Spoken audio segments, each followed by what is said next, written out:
apologies apologise on behalf of Richard for not being able to make it. As we heard earlier on, he's my co-author, my co-presenter isn't here. He's sick at the moment. He's got some health issues. And so I'm going to be dealing with his section as well. He's much more versed in the study that he's been involved with. And so while I know the basic points, I'm not going to be able to go into quite as much detail. So my presentation might be a little bit shorter. I guess one of the keys, our approach to this was really thinking about media freedom in terms of its core functions. Again, at the risk of telling everybody stuff that we already know, I think it is worth reminding everyone that we think about media freedom in terms of its classic fourth estate role. In other words, this is the telos, the reason we protect media freedom in the first place. It's that fourth leg of a democracy alongside the executive, the legislature and the judiciary. You know, we accept the idea that journalists play a vital democratic role in keeping watch over the work of government and other powerful institutions. And we accept that they've got a really important role in fueling public debate on matters of public interest with well-researched and ethically produced journalism. So that's the kind of starting point. And I really, as I said, I think it's important that we set this out because in so many of the discussions around news models and the economics of journalism, we lose sight of the impact that has on that role. The other thing the other sort of theoretical basis to this is Isaiah Berlin's famous 1958 essay titled Two Concepts of Liberty. And in Berlin's essay, he described what we usually think of when we talk about freedom, that is freedom from restraint by overbearing legislation or assaults by authoritarian governments. And of course, in terms of press freedom, that's the freedom for journalists to investigate and publish without being arrested or hauled into court. For Berlin, this was negative freedom. That is the freedom from interference by external forces. And I think a lot of those sorts of restraints on freedom were what we've just been hearing about in the last session. And this, of course, is what most campaigners focus on. We debate legislation, we complain about oppressive regimes, we count the number of journalists who've been imprisoned around the world to make the case for media freedom. But if we hold that media's fourth estate role as true and worth protecting, then we also need to consider Berlin's second concept of liberty, which is positive freedom. And by that, he meant the freedom to.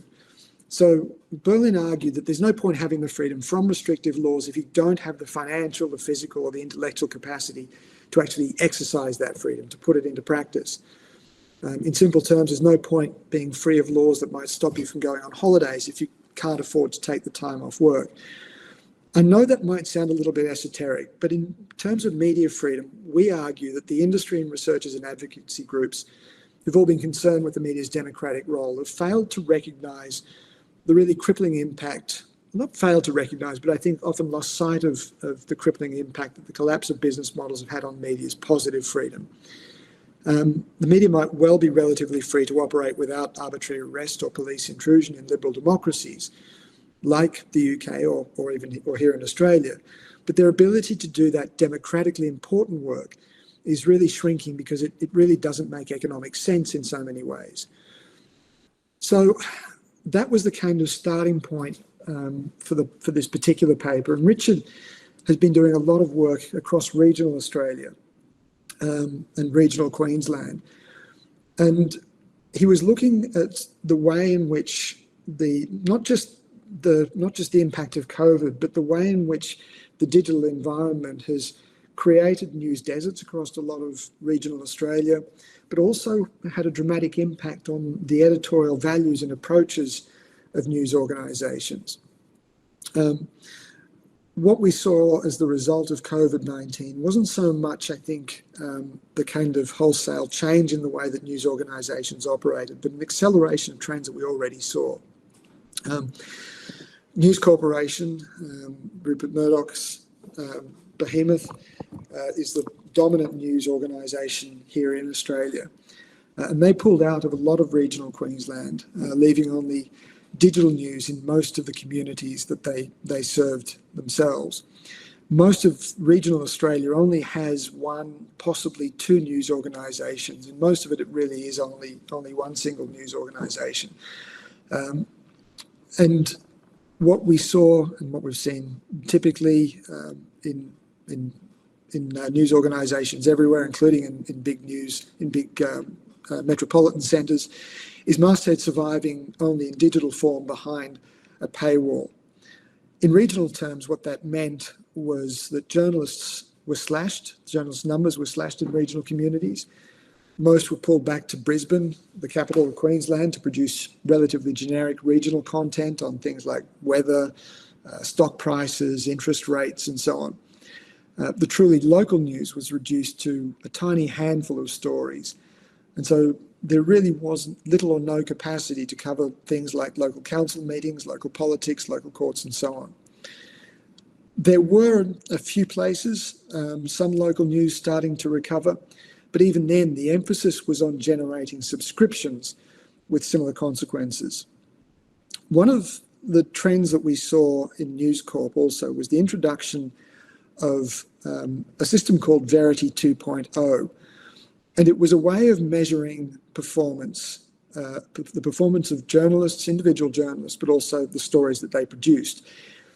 And performance was really measured not so much on time spent on stories. It wasn't really measured by clicks. It was the key metric that was used was subscriptions.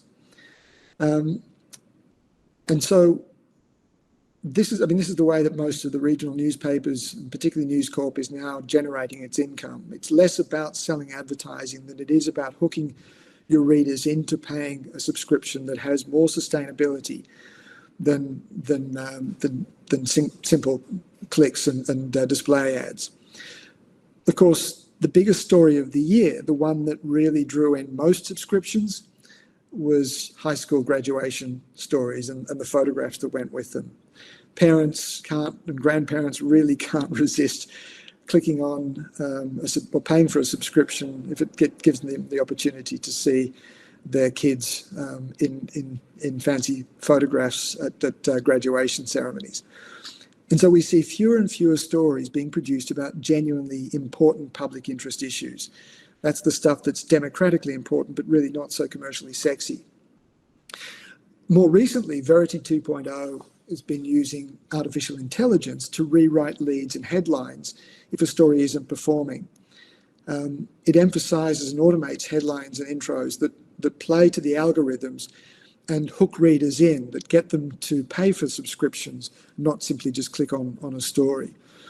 And increasingly we're seeing this really doesn't leave space for public interest journalism.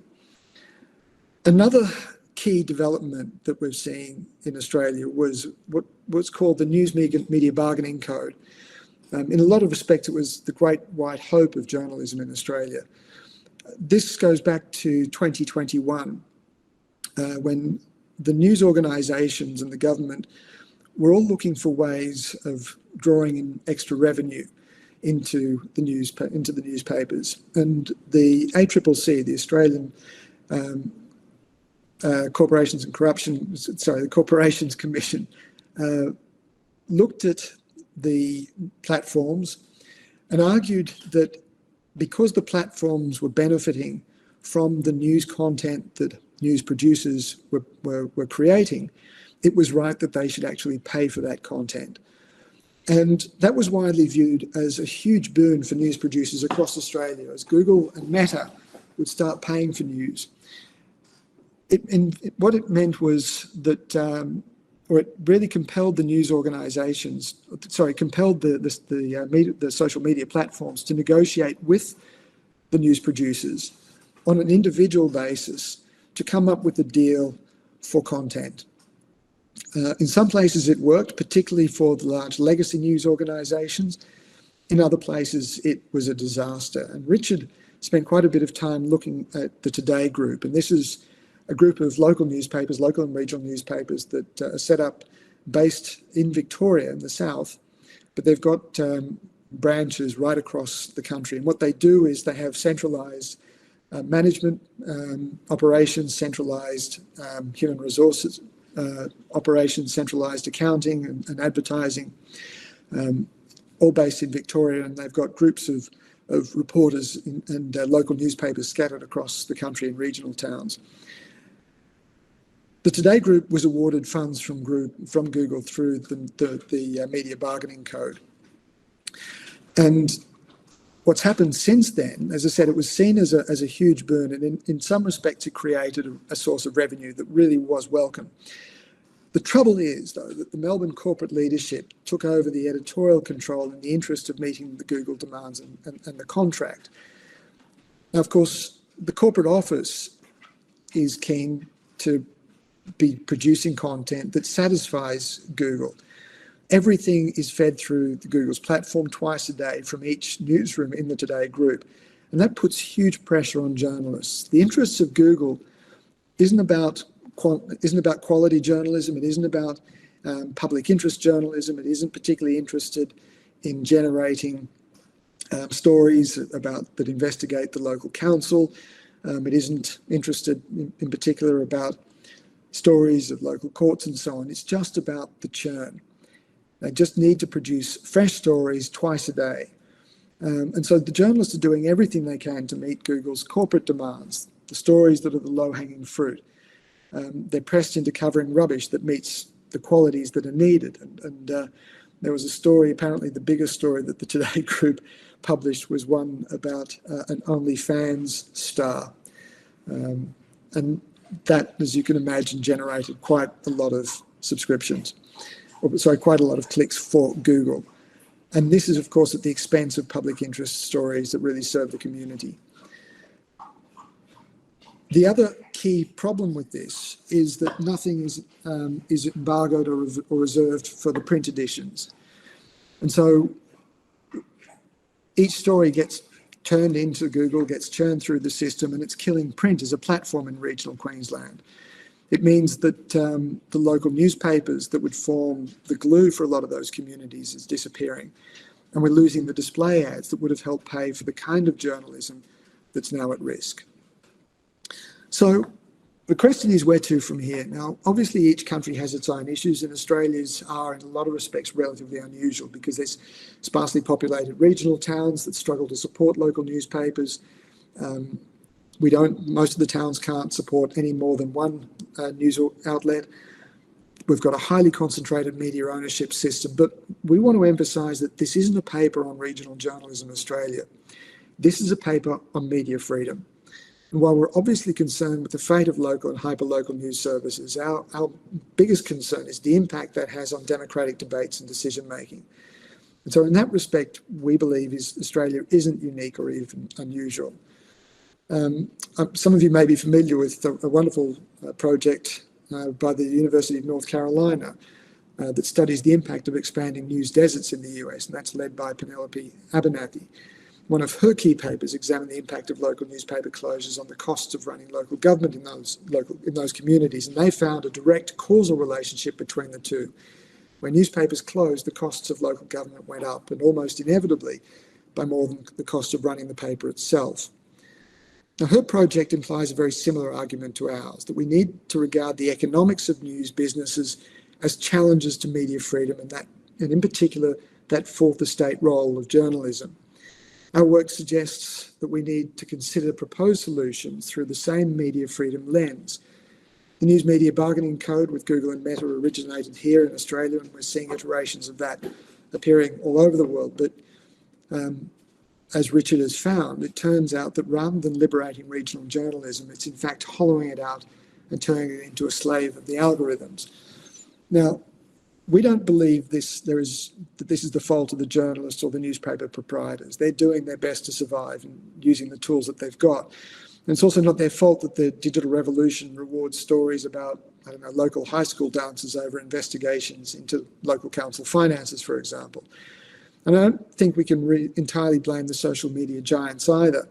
Their engineers have simply figured out how to grab and monetize our attention with staggering effectiveness. But our argument is that if we consider news as a public good and media freedom as a vital component of our democratic system, then we've got to look at the impact that the digital world is having on media's positive freedom. Although we recognise that more work needs to be done, we suspect it's having a far more corrosive effect on media freedom. than all but the most authoritarian regimes. Thanks very much.